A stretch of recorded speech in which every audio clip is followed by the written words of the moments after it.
नमस्कार दोस्तों। Law of one यानी एक का कानून, या कह लीजिए एक का ज्ञान, या कह लीजिए एक के तरीके, यह उसका 12वां सत्र है जो कि जनवरी 28 1981 को रिकॉर्ड किया गया था।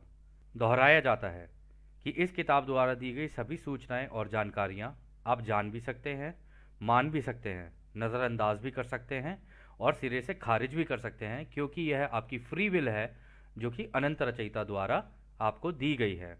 दोस्तों, एक बार और बोली जाती है कि ये पूरा मटेरियल जो लॉ ऑफ वन का है ये सबके लिए फ्री है। तो यदि कोई व्यक्ति इसका निजी स्वार्थ के लिए इस्तेमाल करता है तो वो उसकी व्यक्तिगत जिम्मेदारी होगी। तो खैर, हम आगे चलते हैं। तो जैसा कि राह हमेशा कहते हैं, हम तुम्हारा स्वागत अनंत रचयिता के प्रेम और रोशनी में करते हैं। अब हम बात करने के लिए तैयार हैं। तो पहला सवाल डॉन करते हैं। मुझे आज दोपहर हेनरी पुहारिक का फ़ोन आया था। अगले महीने वो यहाँ आ रहे हैं। मैं पूछना चाहता हूँ कि क्या यह संभव है कि वे भी हमारे साथ जुड़ सकते हैं और प्रश्न पूछ सकते हैं। माइकल डी ओब्रानोविक, जिन्हें जॉर्ज हंट विलियमसन के नाम से भी जाना जाता है, वह भी आजकल यहीं हैं। क्या यह सही होगा यदि वे भी हमारे साथ इस ग्रुप में आ जाएं? तो दोस्तों, पहले ये जानना ज़रूरी है हेनरी पुहारिक और जॉर्ज हंट विलियमसन कौन है।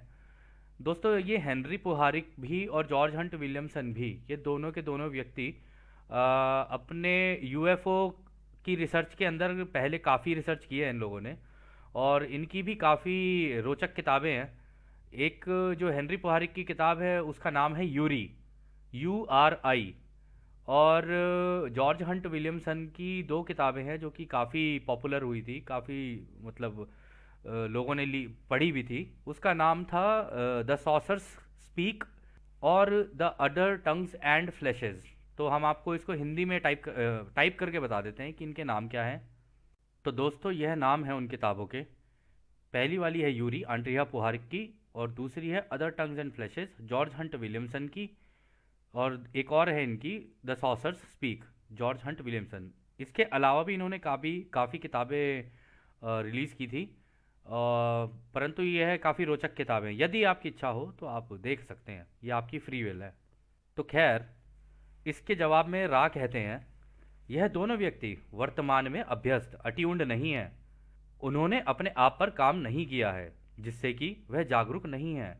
इसका कारण है समय की कमी, जिससे आप व्यस्तता कहते हैं। हम विनती करते हैं, यदि वह थोड़ा समय चिंतन के लिए निकालें, अपने पे काम करें, तो आप यह प्रश्न दोबारा पूछ सकते हैं। मतलब अट्यून्ड का मतलब यहाँ पे, अभ्यस्त का मतलब दोस्तों यहाँ पर है कि उन्होंने मेडिटेशन करके अपने ऊपर काम नहीं किया है, तो वो एक एक सिंगल दिशा में नहीं सो सकते हैं। और दूसरा उन्होंने कहा चिंतन, कंटेम्पलेशन होता है सही गलत, सही गलत को, सही गलत तो खैर कुछ भी नहीं है, लेकिन वही ध्यान अवस्था में बैठकर अपने ऊपर काम करना। तो खैर, आगे रा कहते हैं, आपका यह समूह कार्ला की कंपनता के लिए संतुलित है। इसका पहला कारण है कि आप कार्ला से रोजमर्रा जीवन में मिलते रहते हैं। दूसरा कारण है कि आप तीनों मिलकर साथ में ध्यान अवस्था में भी जाते हैं, मतलब ध्यान भी करते हैं।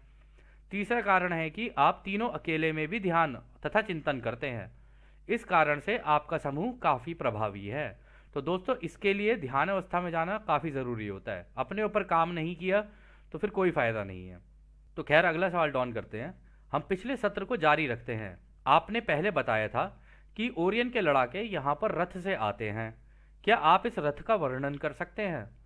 दोस्तों, यहाँ पे जो रथ बोला जा रहा है वो स्पेस क्राफ्ट्स को ही बोला जा रहा है, जिनको हम लोग यूएफओ बोलते हैं, क्योंकि रान ने पहले ही बोल दिया था कि जिनको तुम यूएफओ बोलते हो, तो हम तो यूएफओज में आते हैं। तो उन्होंने यहाँ पर का है रथ का इस्तेमाल यूज़ किया है, क्योंकि वह जानते हैं कि हमारे मतलब धर्मों में भी जैसे हम लोगों को बताया गया, हम लोगों को जैसे बताया गया, हम अगर रामायण की बात करें, हम महाभारत की बात करें, तो रथों की बात होती थी, है ना। तो आपको याद होगा शायद, रामायण में ऊपर से क्या कहते हैं, दूत आते हैं और वो कहते हैं कि यह रथ आपके लिए इंद्रदेव ने भेजा है और यह रोशनी की गति से भी तेज चलता है। तो यहाँ पर उसी तरीके रथों की बात हो रही है। तो खैर, रा आगे कहते हैं, रथ शब्द का इस्तेमाल आपके लोगों में युद्ध में होता है। इसका यही मतलब है। ओरियन के यान या आकार कई तरह के होते हैं। पहला लंबा तथा अंडाकार होता है, जो चांदी से गहरे रंग का होता है। यदि रोशनी में देखें तो धात्विक यानी मेटालिक होता है। यानी मेटल का होगा जो भी होगा। जैसे हमारे यहाँ पे चीज़ें बनती हैं ना मेटल से, हाँ सिल्वर कलर का हो गया या फिर थोड़ा सा गाढ़े कलर रंग का हो गया, होगा मेटल। और उसकी लाइटें भी जो होंगी ना, वो ऐसी होंगी जैसे कि इनकी लाइट इस तरीके की होगी कि आपको लाइट देख के ही पता चल जाएगा कि आर्टिफिशियल लाइट है, ठीक है ना। और जो जो महासंघ के होते हैं, जो रचयिता के द्वारा भेजे होते हैं ना, वो प्योर रोशनी के होते हैं एकदम, आपको लगेगा जैसे तारे तारे की तरह होंगे। बड़े हो जाएंगे तो भी तारे की तरह गोल या किसी भी तरीके के हो सकते हैं, लेकिन उनकी जो रोशनी होगी ना, या तो सूरज के जैसी रोशनी टाइप के होंगे या तारों के जैसे दिखने वाले होंगे। बस यही फर्क है दोनों के अंदर। एक मेटल के बनाते हैं आर्टिफिशियल, और दूसरे प्योर जो रचयिता की बनाई हुई ये जो पूरी रचना है, इसमें से ही खींच के और फिर उसके अंदर ये उसका ध्यान अवस्था में जाकर इसी में से ही बना लेते हैं अपना अपना पूरा का पूरा क्राफ्ट। तो दोनों के अंदर फ़र्क इसी तरीके से पता चलता है। और यदि आप इसके बारे में थोड़ा सा ज़्यादा जानना चाहें तो एक व्यक्ति जिनका नाम हम बार बार लेते हैं, जिनका नाम है डॉक्टर स्टीवन ग्रियर। यदि आप चाहें तो उनकी 4 डॉक्यूमेंट्री हैं, अगर आप चाहें तो देख सकते हैं। उन डॉक्यूमेंट्री के नाम हैं, पहली डॉक्यूमेंट्री का नाम है सीरियस, SRIUS। दूसरी का नाम है अनएक्नॉलेज्ड। तीसरी का नाम है close encounters of the fifth kind. और चौथी का नाम है अबव टॉप सीक्रेट, जो कि अभी अभी रिलीज हुई थी। तो यह आपकी इच्छा है यदि आप इन्हें देखना चाहें या ना देखना चाहें। तो खैर आगे रा कहते हैं, यदि रोशनी में देखें तो धात्विक यानी मेटेलिक होता है, देखने में मेटल जैसा होगा। फिर कहते हैं अंधेरे में देखने पर यह लाल या कुछ अलग आग की तरह दिखते हैं। अन्य यानों में पहला यान तश्तरी के आकार का होता है तथा छोटा होता है। इसका व्यास यानी डायमीटर लगभग 12 फीट होता है। दूसरी तरह का यान डिब्बे यानी बॉक्स की आकार का है, जिसका एक किनारा लगभग 40 फीट का होता है। तीसरे तरह का यान सोच द्वारा नियंत्रित यानी तंत्र, थॉट कंट्रोल मैकेनिज्म। तो ये सोच से बनते हैं, इनके ये भी सोच से बना सकते हैं, जैसा चाहें उसको वैसा रूप दे सकते हैं।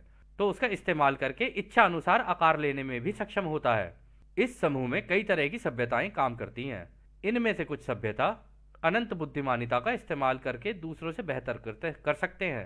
यह जानकारियां बहुत कम ही साझा की जाती हैं, इसलिए यान के आकार और रूप काफ़ी अलग अलग हो सकते हैं। तो अगला सवाल डॉन करते हैं, क्या ओरियन के लड़ाकों को यहाँ आने से रोकने के लिए परिषद यानी महासंघ के द्वारा किसी तरह के प्रयास किए जाते हैं?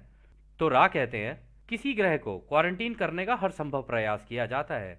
यानी कि दोस्तों आपको याद होगा जैसे हमने कहा था ना, वो बाहर से एक लक्ष्मण रेखा सी बना दी जाती है, पूरे ग्रह को उससे कवर किया जाता है, जिसको हम वैसे तो हम ओजोन लेयर बोलते हैं, लेकिन वो पूरी रोशनी की बनी होती है, बाहर हमें दिखती नहीं है। और आपको हमने एक बार कहा भी था कि भाई सूरज जो है वो गर्मी नहीं देता है। सूरज क्या करता है, सूरज केवल रोशनी फेंकता है अपनी तरफ से। होता क्या है, हमने आपको 4 वो बताई थी, क्या कहते हैं, फील्ड बताई थी जो इस ग्रह के चारों ओर लगाई जाती हैं।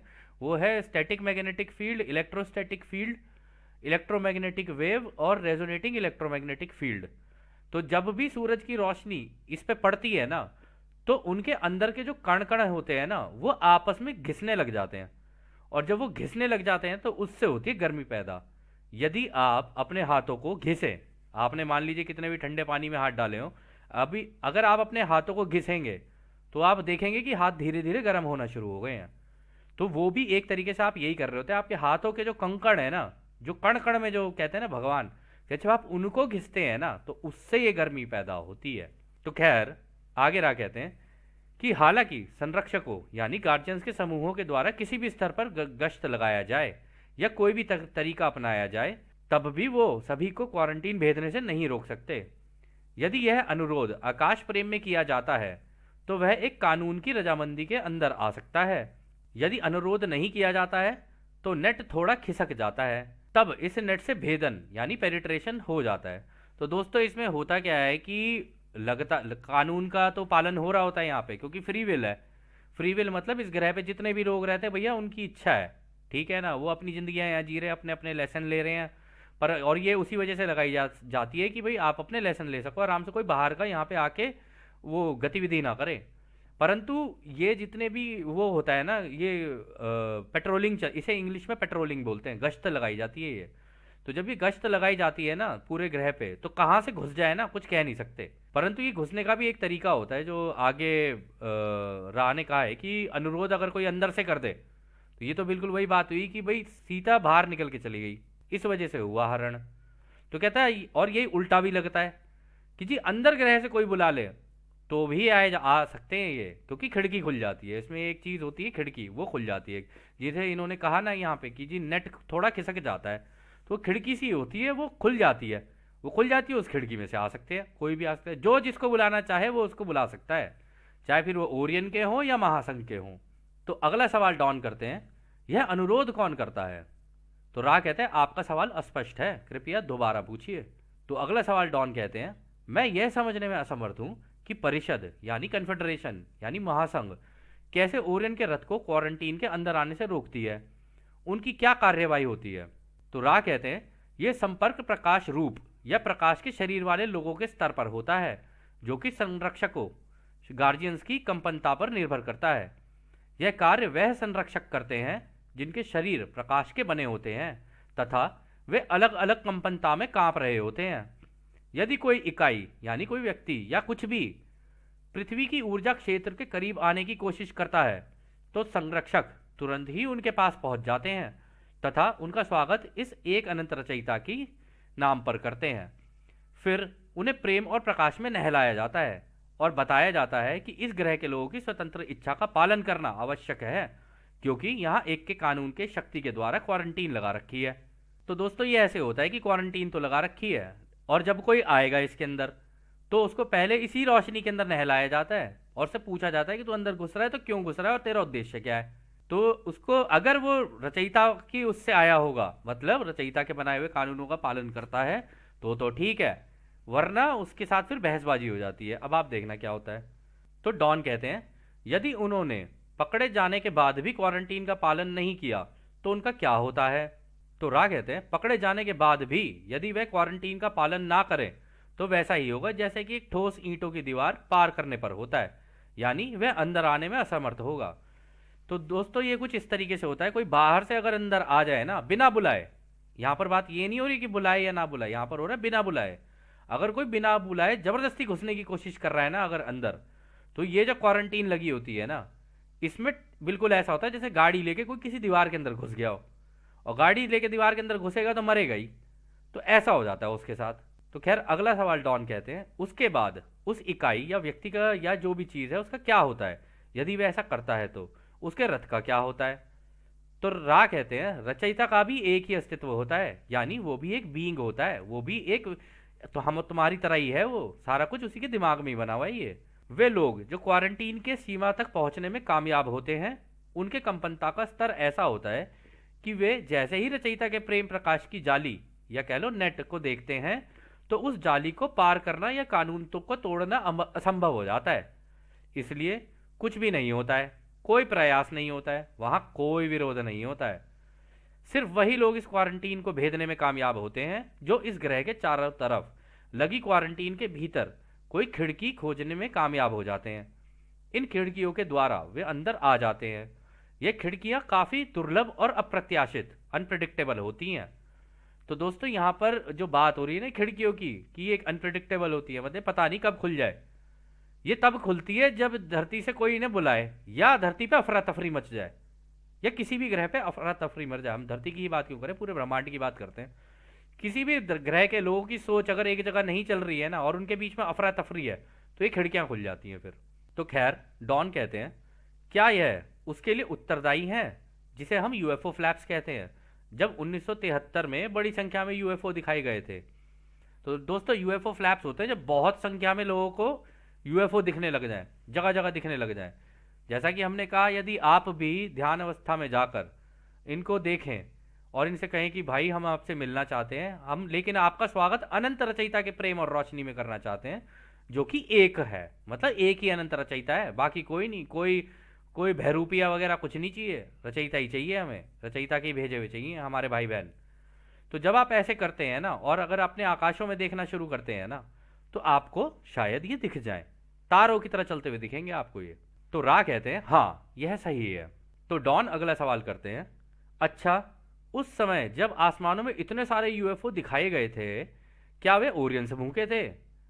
तो रा ने कहा, उनमें से कई यूएफओ जो आपने आसमान में देखे थे वे ओरियन समूह के ही थे। वे संदेश भेजते थे, वह संदेश उन लोगों द्वारा भी ग्रहण किया जाता था जिनका झुकाव दूसरों की सेवा की तरफ होता था। इन संदेशों द्वारा उन्हें डराने की कोशिश की जाती थी कि आगे उन्हें काफी कठिनाई आने वाली है। वह बस डरा सकते हैं। बस इतना ही खुद की सेवा करने वाले कर सकते हैं जब उनका सामना दूसरों की सेवा करने वालों से होता है। तो दोस्तों ये होता है, डरा के काम करते हैं क्योंकि इनको ये पता है कि अच्छा, क्योंकि रचयिता तो प्रेम है ना, रचयिता प्रेम है, तो रचयिता रचयिता का बिल्कुल विपरीत क्या हुआ, डर। तो वो कहते हैं जी डरा डरा के काम करेगा, ये डरा डरा के करेंगे काम, इस तरीके से होता है। या डराएंगे तुम्हें कि जी तुम्हें दिक्कत आ जाएगी, तुम्हारे पास ये कठिनाई आएगी, तुम्हारे पास वो कठिनाई आएगी। तो जो कठिनाई आएगी तो आएगी भाई, अब क्या कर सकते हैं उसमें, जीवन है कठिन, वैसी कम कठिनाई है जीवन में। यहाँ जाओ तो कठिनाई, वहां जाओ तो कठिनाई, तो दो चार कठिनाई और सही। तो इस तरीके से डरा के करते हैं ये। तो फिर आगे रहा कहते हैं, वही संपर्क ओरियन के समूह के लिए मददगार होता है जब संपर्क में आई इकाई खुद की सेवा करने वाली हो। मतलब इसका फायदा तभी हो सकता है जब कोई व्यक्ति जिसके दिमाग में ये, मस्तिष्क में ये सारी चीजें भेजी गई हैं, वो ही डर सकता है इस चीज से जो कि खुद की सेवा के रास्ते पे चलने वाला हो, मतलब खुद के बारे में सोचता हो। तो आगे रहा कहते हैं, आपके आसमानों में कई इकाइयां विचार रूप थॉट फॉर्म में हैं जो कि सकारात्मक प्रकृति की हैं और परिषद यानी कन्फेडरेशन के ही यान हैं। इसके अलावा जो यान दिखाई देते हैं उन्हें आपकी सरकारों द्वारा बनाया गया होता है। तो दोस्तों ये यहाँ पे जो कहानी हो रही है ना, कोई भी व्यक्ति कंफ्यूज हो जाए देख के कि भाई ये किसके हैं, हमारे वालों के हैं या ओरियन समूह के हैं या ये महासंघ के हैं, कोई नहीं बता सकता। लेकिन जिन्होंने खुद अपनी इच्छा से महासंघ से संपर्क बनाया होता है ना, वो देख के तुरंत बता देंगे ये किसके हैं। तो तीन तरीके के हो गए, एक हो गए ओरियन समूह के, एक हो गए महासंघ के, एक हो गए धरती पे बने हुए। तो यदि आपको ये ज़्यादा जानना है, इसका बेहतर तरीका ये रहेगा कि आप स्टीवन ग्रियर जी की अगर वो देखना चाहें तो देख सकते हैं।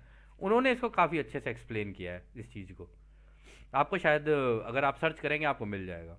1972 में जब हेनरी पोहारिक इजराइल में थे तब उनका संपर्क किस समूह से हुआ था? तो रा कहते हैं, हम इस सवाल का उत्तर देने से खुद को रोकते हैं क्योंकि इस जवाब से हेनरी पढ़ सकता है जिसका प्रभाव उसके भविष्य में हो सकता है जो कि उसकी आज़ादी का उल्लंघन होगा। यह जरूरी है कि वह इस सवाल का जवाब अपने दिल से ही पूछे और स्वयं निर्णय ले। तो दोस्तों कि कोई भी आपको कहे ना फ्यूचर में जी ऐसा है वैसा है, तो इसमें भी आज़ादी का उल्लंघन होता है। तो अगला सवाल डॉन करते हैं, क्या यह जवाब वहां भी लागू होगा जब 1962 में जिस समूह में मैं भी था उसका संपर्क किससे हुआ था? तो रा कहते हैं, इस सवाल का जवाब दिया जा सकता है, आपके समूह का संपर्क कन्फेडरेशन से यानी महासंघ से ही हुआ था। तो डॉन कहते हैं, क्या उस समय उस क्षेत्र में कोई और यान भी थे? तो रा कहते हैं, वहां कोई यान नहीं थे, वहां केवल विचार रूप थॉट फॉर्म थे। दोस्तों विचार रूप जो होते हैं ना, वो पता कैसे होते हैं, आपने हम कहते हैं क्रॉप सर्कल्स, अगर आप देखोगे ना तो विचार के रूप ही होते हैं। मतलब आपके दिमाग में जो इमेज बनी उसे धरती पे कैसे उतारना है। तो ये तरीका जो होता है ना इनका, आपको याद होगा रा ने कहा था कि यदि किसी से सोच में बात की जाए तो आप जैसा चाहे वो वैसा रूप ले सकता है, बस आग्रह करना होता है। ये नहीं कि तू कर दे मेरे लिए जबरदस्ती, जबरदस्ती नहीं, प्रेम से बोलना होता है उससे कि तू ऐसे झुक सकती है या ऐसे कर सकता है, तो वो कर देता है। तो उस केस में होता क्या है, ये वाले क्राफ्ट भी जो होते हैं ना, ये आते हैं उन क्रॉप सर्कल्स के ऊपर। पहले तो वो खेती ही होती है, बस खेत के ऊपर घूमते हैं, उसको अपनी सोच में कहते हैं कि भाई ये हमारा विचार है, इसका रूप ले सकता है क्या? तो वो जो पत्तियां होती है ना खुद ही झुक जाती हैं सारी की सारी और अपना एक रूप बना लेती हैं, और उस रूप को हम लोग क्रॉप सर्कल कहते हैं। तो अगला सवाल डॉन करते हैं, आपने जो ओरियन के लड़ाकों के बारे में बताया था, जब वे जाली से अंदर आते हैं तब वे तकनीकी और गैर तकनीकी दोनों तरह की सूचनाएं हमें देते हैं। हमें तकनीकी जानकारियों के बारे में तो पता है, परंतु वह किस तरह की गैर तकनीकी जानकारियां देते हैं जिससे वह संपर्क करते हैं? क्या मैं यह सही अनुमान लगा रहा हूं कि यह सब टेलीपैथिक संपर्क से होता है, यानी मस्तिष्क से मस्तिष्क द्वारा? तो रा कहते हैं, यह सही है। टेलीपैथी द्वारा खुद की सेवा करने वाले एक के नियम के दर्शन को तोड़ मरोड़ कर लागू करते हैं। उनके कुछ उन्नत समूहों में कुछ रिवाज और अभ्यास दिए गए जाते हैं और इसे लिखा जाता है, जैसे कि दूसरों की सेवा करने वाले लोग अपने गुरुओं की फिलॉसफी को लिखकर उसे लागू करते थे ताकि उसका उपयोग आगे की पीढ़ी में हो सके। खुद की सेवा करने वालों की फिलॉसफी होती है कि किस तरह से दूसरों को भ्रमित किया जाए ताकि वे यह समझे कि वह दूसरे की सेवा कर रहे हैं, परंतु असल में वह खुद की ही सेवा कर रहे होते हैं। इस तरह उनका झुकाव खुद की सेवा करने वाले रास्ते की तरफ हो जाता है, परंतु वो ज्ञान नहीं पाते हैं तथा खुद ही अपनी आज़ादी उनको देकर गुलाम बन जाते हैं। तो दोस्तों, यह सत्र काफ़ी लंबा हो सकता है, तो इस सत्र को हम लोग यहीं समाप्त करते हैं। और क्योंकि ये लंबा है तो इसको हम 2 भागों में करेंगे। और जैसा कि राह कहते हैं दोस्तों, अब हम आपको उस एक अनंत रचयिता के प्रेम और रोशनी, उसकी शक्ति और उसके प्रेम में, उसकी शांति में छोड़कर चलते हैं। आदने हमारे भाइयों, आदने वासु। धन्यवाद।